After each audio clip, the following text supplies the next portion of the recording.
অনিষ্ট প্রসঙ্গ করার জন্য আহ্বান জানাই শ্রদ্ধেয় সুদিন শিলদারাকে।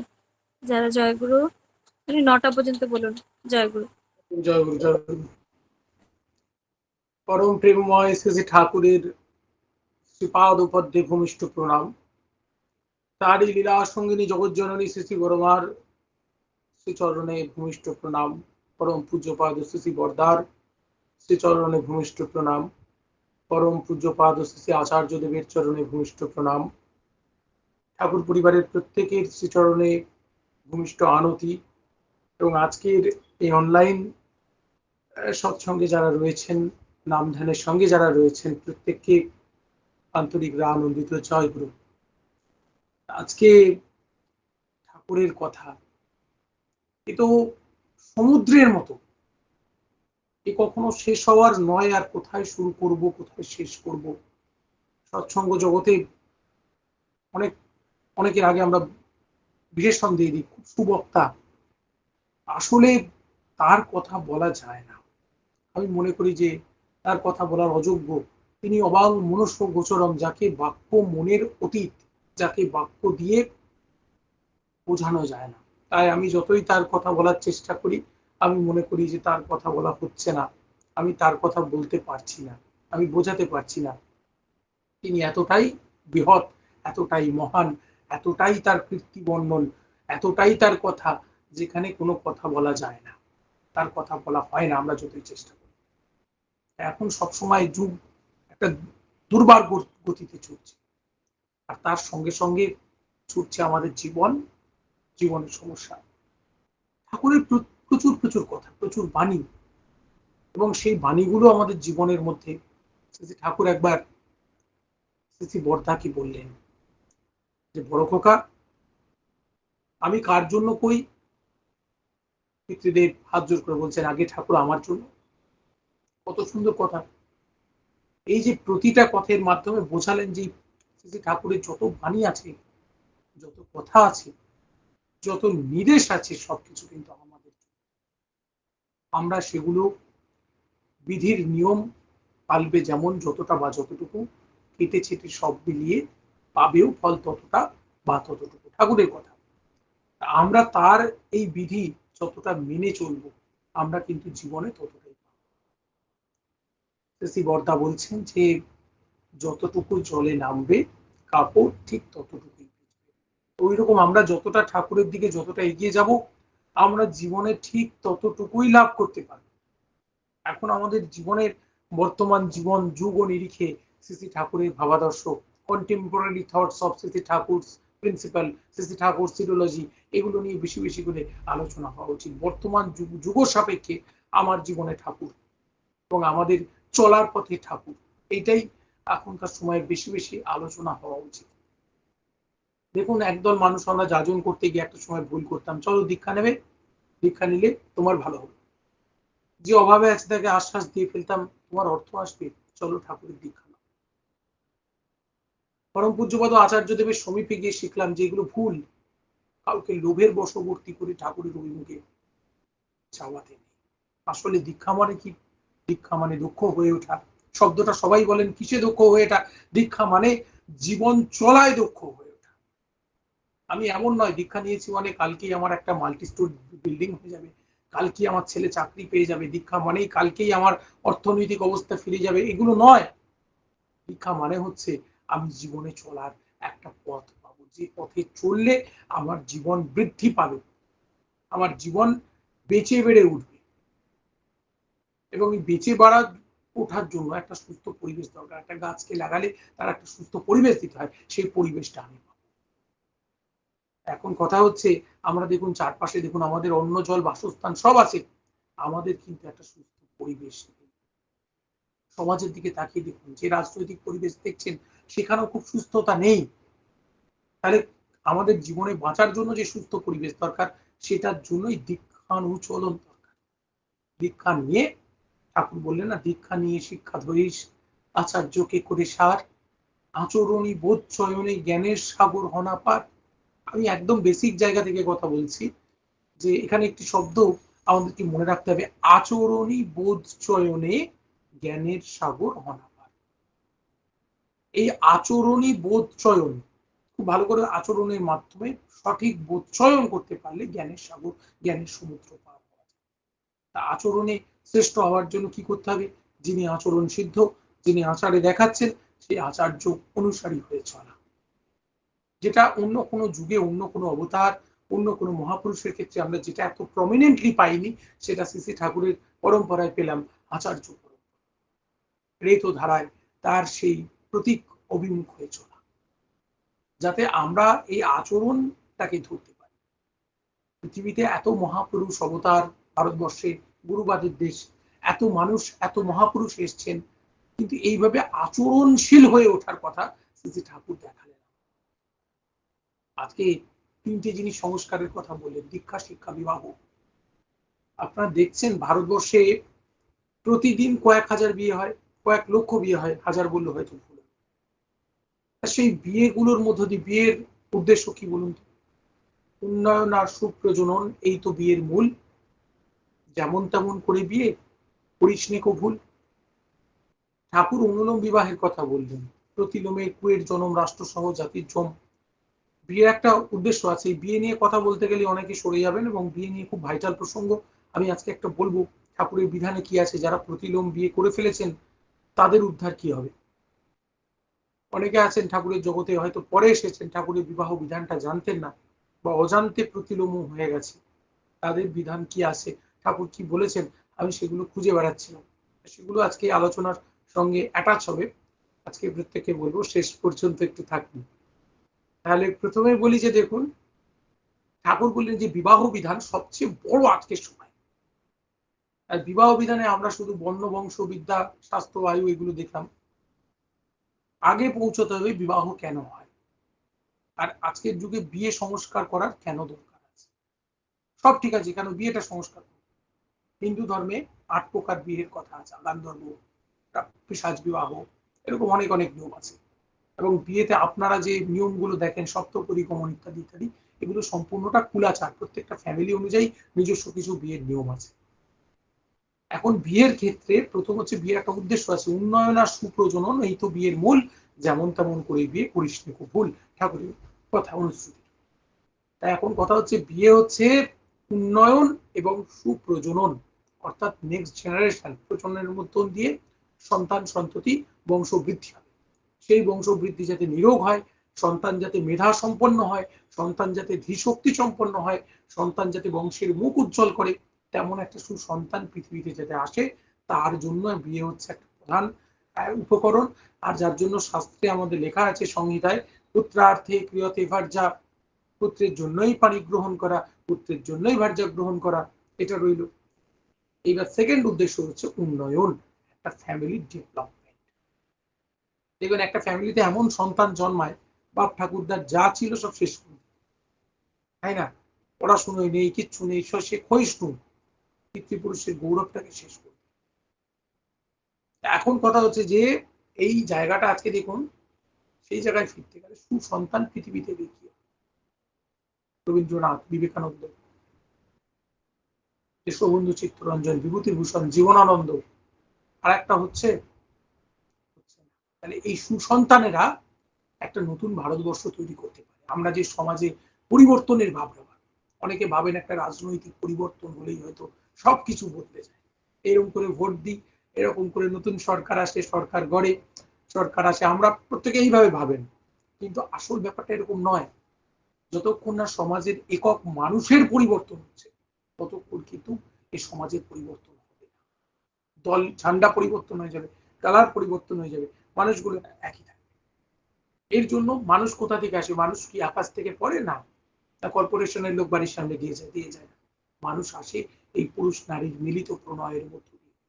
আজকে সঠিক বিবাহ বিধান, প্রণয় সর্বই শাস্ত্রে আছে। শাস্ত্রে এত রকম বিয়ের বিধানের কথা আছে, তার সঙ্গে লেখা আছে প্রণয় সর্বৈব ঊর্ধ্বে। ঠাকুর এটাকে গুরুত্ব দিয়েছেন। ভালোবাসা, ভালোবাসা নেই যেখানে, সুসন্তান আসতে পারে না সেখানে।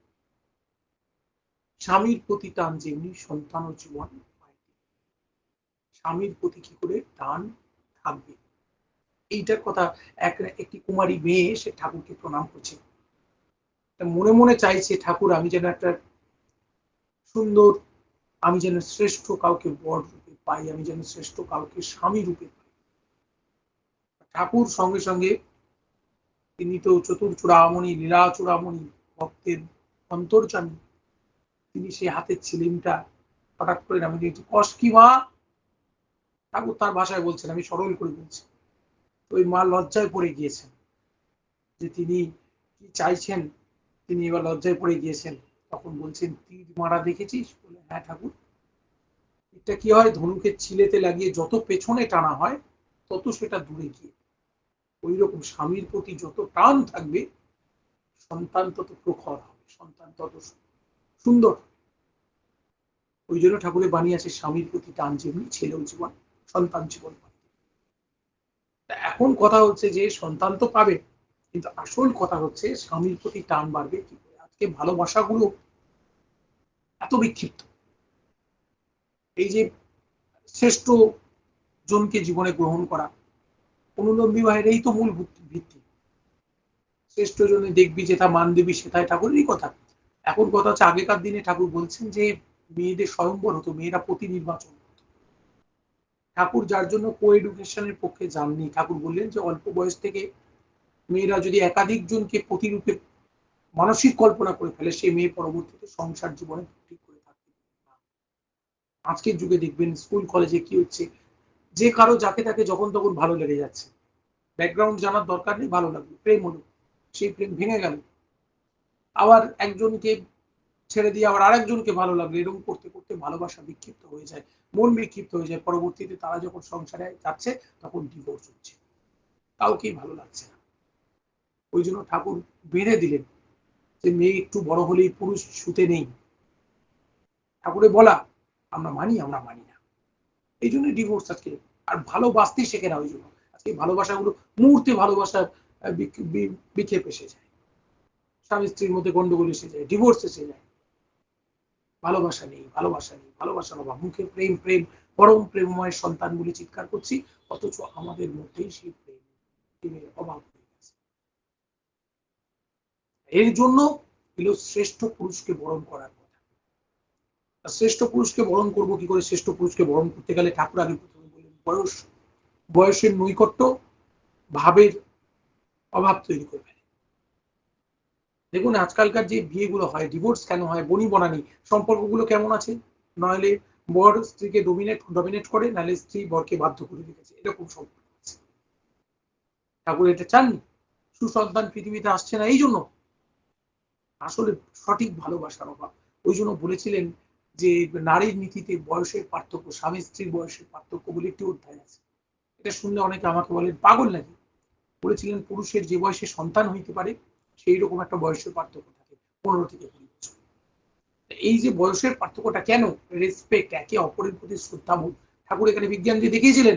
ঠাকুর বলেছিলেন যে একে অপরের জীবনী শক্তি পরস্পরের মধ্যে প্রবাহিত হয়ে উভয়ের আয়ুকে বাড়িয়ে তোলে। এইগুলো আমরা আজকে একদম কাছাকাছি বয়সে বিয়ে হয়, তার জন্য ডিভোর্স। এবং এখনকার ছেলে মেয়েদের যদি আমরা এজ ডিফারেন্স নিয়ে কথা বলতে চাই, বলবে জেনারেশন গ্যাপ হয়ে যাবে। মোটেও জেনারেশন গ্যাপ হবে না, এটা হচ্ছে একটা ব্যাপার। এবার সেকেন্ডলি আমি আসছি যে বিবাহ পরবর্তী জীবন। বিবাহ মানে দুটি ছেলে মেয়ের বিয়ে শুধু হয় না, দুটি পরিবারের বিয়ে হয়, একে অপরের প্রতি প্রতিজ্ঞাবদ্ধ হয়। আমরা জগৎজননী শ্রী বড়মার জীবন কাহিনী করলে পাই না কতটা স্ট্রাগল, কতটা সমস্যার মধ্যে দিয়ে তিনি গেছেন, তিনি জগৎ জননী হয়ে উঠেছেন। তাহলে এইগুলো আমাদের জীবন তো সমস্যাময়, জীবনে প্রবলেম আসবে না তা নয়, এটা হচ্ছে বাস্তব। এবার বিয়ের ক্ষেত্রে ভুল, বিয়ের ক্ষেত্রে বর্ণ বংশ, আমরা বর্ণটা নিয়ে বড্ড চেঁচামেচি করি, তাই তো, বংশ স্বাস্থ্য আয়ু সবকিছু দেখার কথা রয়েছে, কিন্তু সবচেয়ে বড় হচ্ছে প্রতিলোম হয়ে গেছে, ডেঞ্জারাস। ঠাকুর বললেন শত্রুর যদি ক্ষতি চাও তার ঘরে একটা প্রতিলোম ঢুকিয়ে দাও, 3 পুরুষের মধ্যে শেষ হয়ে যাবে সব। প্রতিলোমে কুয়ের জনম, রাষ্ট্র সহ জাতির জম, প্রতিলোম বিশ্বাসঘাতক হয়, ঠাকুর বললেন ইত্যাদি ইত্যাদি অনেক কথা আছে। কিন্তু এই প্রতিলোম যদি হয়েই যায় কি করণীয়, এর বিধানও ঠাকুর দিয়েছেন। আমি খুঁজে বেড়াচ্ছিলাম যে কি করে এর বিধান লাভ করা যাবে, কারণ চারপাশে যেটা দেখছি সেখানে প্রতিলোম অনেক অনেক অনেক হচ্ছে, সেক্ষেত্রে কি করা যায়। সেখানে এক জায়গায় পড়লাম আলোচনা প্রসঙ্গের কোন একটি জায়গায় ঠাকুর বলছেন, ঠাকুরকে প্রশ্ন করা হয়েছিল যে একান্তই যদি প্রতিলোম হয়ে যায় সেক্ষেত্রে করণীয় বললেন যে তাদের যেন সন্তান না হয় প্রথম। আর দ্বিতীয় বললেন যদি সন্তান হয়, পুত্র সন্তান যদি হয়, শাস্ত্র বলছে যে প্রতিলোমজ সন্তান চণ্ডাল, তাকে আগের যুগে সেই গ্রামের বাইরে রাখা হতো। ঠাকুর বললেন তাদের যাতে বিবাহ না হয়। আর কন্যা হলে 3 পুরুষ উচ্চ বংশে বিবাহ দিলে, উচ্চ বর্ণে বিবাহ দিলে এই অশুদ্ধি দূর হয়। কোনো জায়গায় বলেছেন 3 পুরুষ, কোনো জায়গায় বলেছেন 7 পুরুষ। এই হচ্ছে ঠাকুরের বলা। আমি খুঁজে বেড়াচ্ছিলাম যে এর কি কোনো মুক্তি নেই? আর তাহলে কি করবে যারা প্রতিলোমজ সন্তান, তারা কি ঠাকুরকে ডাকতে পারবে না? তারা কি দীক্ষা নিতে পারবে না? ঠাকুর তাদের জন্য বলেছেন যারা প্রতিলোমজ সন্তান তারা দীক্ষা গ্রহণ করে ঠাকুরের নাম ধ্যান ইত্যাদি করতে পারবে, এতেই তাদের মুক্তি আছে। এগুলো হচ্ছে ব্যাপার। এগুলো আমি প্রত্যেকে মানে আমার যতটুকু জ্ঞান হয়েছে বুঝেছি। আর এটার সঙ্গে সঙ্গে দরকার বাস্তব দীক্ষানুচরণ। এইবার দিয়ে বিবাহ বললাম, দীক্ষা বললাম, এবার শিক্ষাটা বলি। আজকে শিক্ষা আমাদের দেখুন অন্য নেই, অন্যবিহীন শিক্ষা। শিক্ষা আছে চাকরি নেই, তাই তো? ডিগ্রি আছে চাকরি নেই, সবাই বলেন ঘরে ঘরে বেকারত্ব চতুর্দিকে। ঠাকুর এই চাকরি অভিমুখী হয়ে থাকাটাকে প্রথম বন্ধ করতে বলেছে। ঠাকুর কিন্তু সবসময় শিখিয়েছেন স্বাধীন জীবিকার কথা বলেছেন। ঠাকুরের কাছে এরকম বহুজন গিয়েছেন, ঠাকুর তাদের জীবন গড়ার জন্য ব্যবসা করার কথা বলেছেন, অনেক কিছু। এবং প্যাশন এন্ড প্রফেশনের মধ্যে একটা সেতু বন্ধন করতে বলেছেন। আমার হবি, আমার শখ, আমার নেশা, তার সঙ্গে আমার পেশাকে একটা বিধিবদ্ধ করতে বলেছে। এবার এর জন্য কি দরকার? জীবন আনন্দময়। এবার সব পেলে নষ্ট জীবন, সবকিছু কি পাওয়া হবে? সবকিছু পাওয়া হবে না। আমরা জীবনে সবকিছু পাবো না। আমাদের এই কর্মের জগতে আমরা সবকিছু পাবো না। দীক্ষা নিয়েছি মানে সবকিছু আমার জীবনে কোনো প্রবলেম থাকবে না, এটা ভুল। আমার জীবনে সব থাকবে। আমার জীবনে বেকারত্বের জ্বালাও থাকতে পারে। তাহলে সবকিছুর মধ্যেই পরম পিতার কাছে প্রার্থনা করো তোমার ইচ্ছাই মঙ্গল। আমি জানি না কিসে আমার মঙ্গল হবে, আমার ভিতর তোমার ইচ্ছাই পূর্ণ হোক। তার জন্য তুমি রাজি থাকো, আনন্দে থাকবে, দুঃখ তোমাকে স্পর্শ করবে না। শ্রী ঠাকুরের কথা, সত্যানুসরণে যা হচ্ছে হোক, সবটাই তার ইচ্ছে হচ্ছে, তুমি তার উপর নির্ভর করো। ঠাকুর বলি তাহলে আমরা যদি তার উপর নির্ভর করে সম্পূর্ণটা ছেড়ে দিয়ে বসে থাকতে পারি, দেখবেন শুধু তার পথে চল। ইষ্টকর্ম, ইষ্টকর্ম মানে কি? মন্দির হচ্ছে, মন্দিরে পিলার মিনার হচ্ছে, তার অর্ঘ্য সংগ্রহ করে দিচ্ছি বা যোগান দিচ্ছি বা ডিপি অফিসে শুধুমাত্র যাচ্ছি, আমি ভাবছি আমার ইষ্টকর্ম হচ্ছে। ইষ্টকর্ম শুধু এটা নয়, অন্যকে সেবা করা। যত পারো সেবা করে যাও, সেবা নিতে যেন মন না চায়, অন্যকে সেবা করা। আমার পাশের বাড়িতে তারা অর্থের অভাবে অনেক কষ্ট পাচ্ছে, ঠিক মতো খেতে পাচ্ছে না, তার জন্য আমার মন কাঁদছে, তো তাহলে আমার ইষ্টকর্ম করা হচ্ছে। ইষ্টভীতির সঙ্গে যে ভূতভোজ্য দিই আমরা, পাতৃভোজ্য ভূতভোজ্য, গুলো মানে কি? এগুলো কিন্তু আমাদের জানতে হবে। জন্য দিন গুজরানি রায় থেকে কর ইষ্টভীতির আহরণ, মাসটি যবে পূর্ণ হবে করিসিষ্টে নিবেদন। এই যে বাণীর শ্রেষ্ঠটুকু, শ্রেষ্ঠ অথবা গুরুজনে পারলে কিন্তু তাইতে দিস, তাই দিস। ঠাকুরের যে বাণী আছে কত সুন্দর কথা। শেষে বলছেন যে পারিপার্শ্বিকের সংরক্ষণে রাখিস কিন্তু কিছু আরো, উপযুক্ত আপদগ্রস্তে দিতেই হবে যেটুকু পারো। কত বড় কথা! পারিপার্শ্বিকের সংরক্ষণে রাখিস কিন্তু কিছু আরো, উপযুক্ত আপদগ্রস্তে দিতে হবে যেটুকু পারো। তাহলে এই সেবা না করে আমি ইষ্টভীতি করি যদি, আমি অন্যকে যতই ইষ্টানুচলন মানে এগুলো এগুলো সব কম্পাইল হয়ে উঠবে আমাদের চরিত্রের মধ্যে দিয়ে। এগুলো কখন হবে? যত আমরা আচার্য সঙ্গ করবো, যত ঠাকুর বাড়ি যাবো, আমাদের হৃদয়ের মধ্যে হৃদয় পদ্ম ফুটে উঠবে।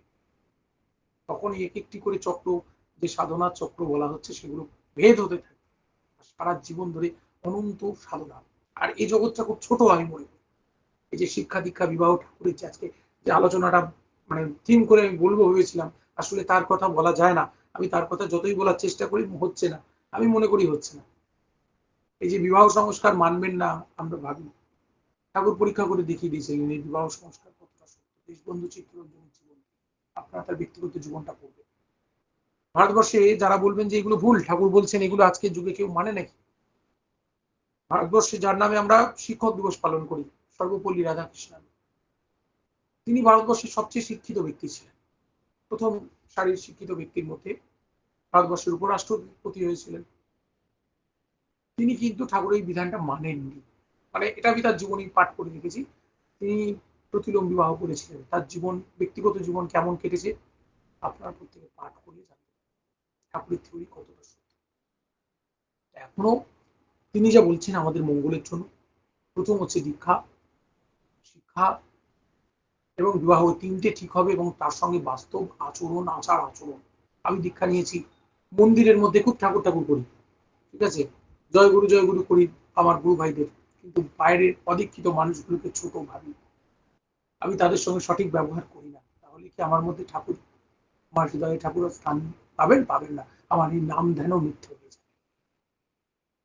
তারপর অনেকের মধ্যে এমন একটা ভাব দেখেছি যে অন্য গুরুর দীক্ষিত, অন্য গুরুর আশ্রিত বা অন্য ইষ্ট দেবতায় যারা ভক্তি করেন তাদের প্রতি একটা অনাগ্রহ, তাদের প্রতি একটা অবহেলা, একটা অন্যরকম ভাব। এটাও ভুল, কখনো এটা ঠিক নয়। ঠাকুর বলেছেন তো, পরের ইষ্টে নিন্দা করে হলি ইষ্ট নিষ্ঠ, নিজের পা ভাঙলি নিজে সৌনরে পাপিষ্ট। ঠাকুরের কথা আছে, বুদ্ধ ঈশাই বিভেদ করি শ্রী চৈতন্য রসুল কৃষ্ণে, জীবোদ্ধারে হন আবির্ভাব একই হয় তাও জানিস নেই। অনেক অনেক বানিয়েছে অনুশ্রুতি। এগুলো কিন্তু একটাই, যে পরের ইষ্টে নিন্দা করাটা একদম অনুচিত। যে বৈষ্ণব মতে আছে আছে, আমরা ঠাকুরের এই যাজন কেমন করে হবে? কেউ ধরুন হরিচাঁদ ঠাকুরকে ভক্তি শ্রদ্ধা করে, মতুয়া ধর্ম সম্প্রদায় লোক, তার সামনে গিয়ে আপনি বলছেন পুরুষোত্তম, যুগ পুরুষোত্তম এসছেন, তিনি কলি শেষে অবতারী, তার সেন্টিমেন্টে এমন আঘাত দিয়ে ফেললেন সে আপনার কথা শুনবেই না।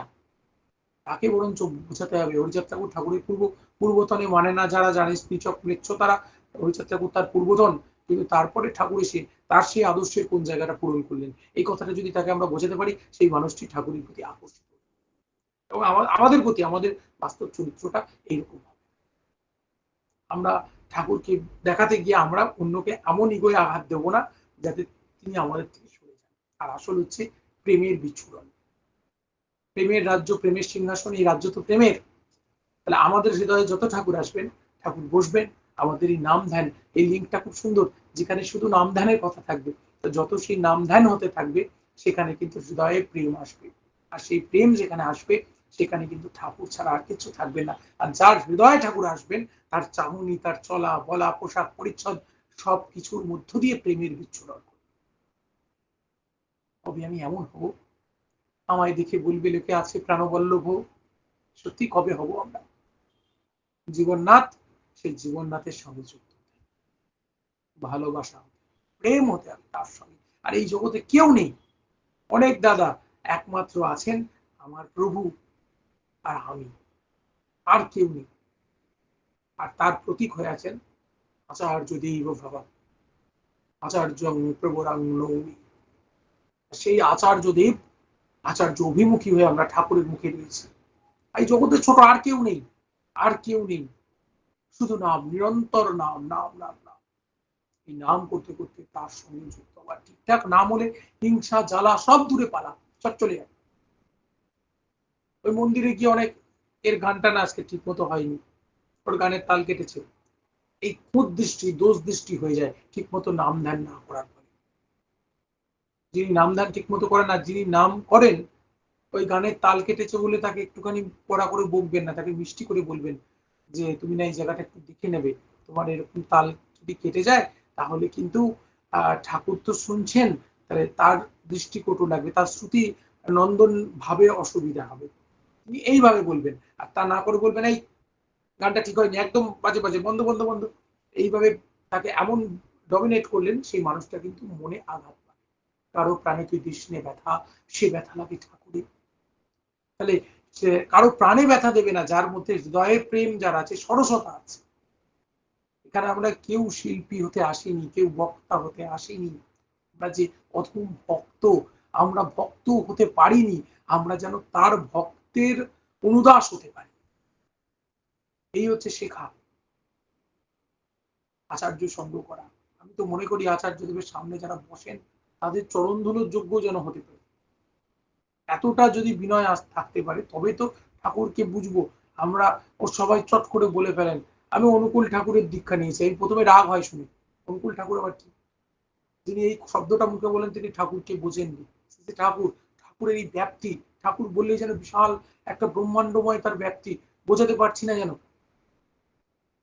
তারপর বলি আমরা শ্রী ঠাকুরের দীক্ষিত, আমরা শ্রী ঠাকুরের শিষ্য। তার শিক্ষায় তো শিক্ষিতই হতে পারিনি, তার দীক্ষা এখনো সম্পূর্ণ লাভ করতেই পারিনি আমি। তাহলে আমরা চেষ্টা করছি, জীবন জুড়ে এই প্রচেষ্টা আমাদেরকে নিয়ে যাবে। আর এই সারা জীবন ধরে ঠাকুর ঠাকুর করতে করতে এখানে কিছু পাওয়ার আশা নেই। মন্দিরে অনেক মানুষ অনেক কিছু পাওয়ার আশায় ঘুরে বেড়ায়, সেই পাওয়ার আশাগুলো সবটাই গৌণ। যারা জাগতিক ভোগ পেতে চায় তাদের অন্তরে, ওই বাইরে পেতে চাইলে অন্তরে শূন্য হয়ে যাবে। অন্তরটুকু পূরণ হোক, আমাদের হৃদয়ের মধ্যে ঠাকুর থাকুন, আমাদের চাওয়া একটাই। দুঃখ চোখ দিয়ে ঝরঝর করে জল পড়ুক। ঠাকুর এক জায়গায় বলছেন, এক ভক্ত গিয়ে বলছেন যে ঠাকুর আমি আপনার কাজ করতে চাই। বললেন শোনো, আকাশ হবে তোমার সামিয়ানা, তৃণশয্যা হবে তোমার শোয়ার বিছানা, তৃষ্ণায় জল পাবে না, ক্ষুধায় অন্ন পাবে না, যদি রাজি থাকো তাহলে এসো। তাহলে বুঝতে পারছেন? তাহলে আমরা কিন্তু, মা ঠাকুর বললেন মানুষ খেয়ালের বোঝা বউ ছাওয়ালের বোঝা বইতে পারে, আমার বোঝা একটু বইতেই ক্লান্ত হয়ে যায়। আমরা ক্লান্ত হব না, আমরা সবাই তাকে মাথায় নিয়ে চলবো আমাদের জীবনকে সুন্দর করার জন্য। আর আমাদের মধ্যে লোভ হিংসা যা কিছু আছে সবকিছু দূরে পালাক। অন্যের খুঁত দেখা, অন্যের খুঁত ধরা, অন্যের দোষদৃষ্টি, এটা আগে বন্ধ করুন। চোখ নির্মল হোক, মন নির্মল হলে চোখ নির্মল হবে। তো মনটাকে আসুন নির্মল করি, নাম ধ্যান করি। ঠাকুর ছাড়া আর একটাই প্রার্থনা, 9টা বেজে গেছে, আমরা যেন ঠাকুরের হয়ে উঠি। আমার ঠাকুর নয়, আমরা যেন ঠাকুরের হয়ে উঠি। সবাই ভালো থাকবেন। জয় গুরু। বন্দে পুরুষোত্তমম, বন্দে পুরুষোত্তমম। জয় গুরু দাদা, জয় গুরু। অপূর্ব আলোচনা আজকে, সত্যি প্রত্যেকের অন্তর ছুঁয়ে গেছে। আপনি আলোচনা করলেন প্রথমে যে তিনি অসীম এবং অনন্ত, তাকে বিশ্লেষণ করা যায় না। বিধির নিয়ম যতটা পালন করব ততটুকুই পাবো। দীক্ষা মানে জীবন চলায় দক্ষ। আচার্য আমাদের আচরণ করে শেখান, বিবাহ বিধান মেনে চলতে হবে। উন্নয়ন ও সুপ্রজনের জন্য বিবাহ। স্বামীর প্রতি টান যেমনি, সন্তানও তেমন পাই তেমনি।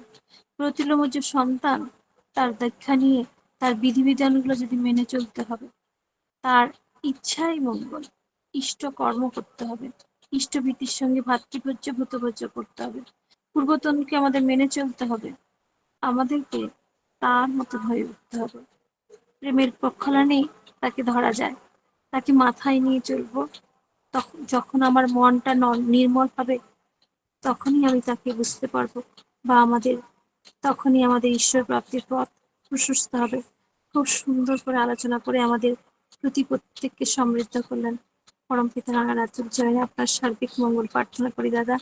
আরো কি কথা বাকি থেকে গেল, আবারও আসবেন। আর যেগুলো যেগুলো বাকি থেকে গেল সেগুলো শোনার অপেক্ষায় আমরা প্রত্যেকে থাকলাম। পরমপিতা রাঙারাজ্যের চরণে আপনার এবং আপনার পরিবার পারিপার্শ্বিক সবার সুদীর্ঘ নির্বিষ্ট জীবন প্রার্থনা করি। জয় গুরু, ভালো থাকুন।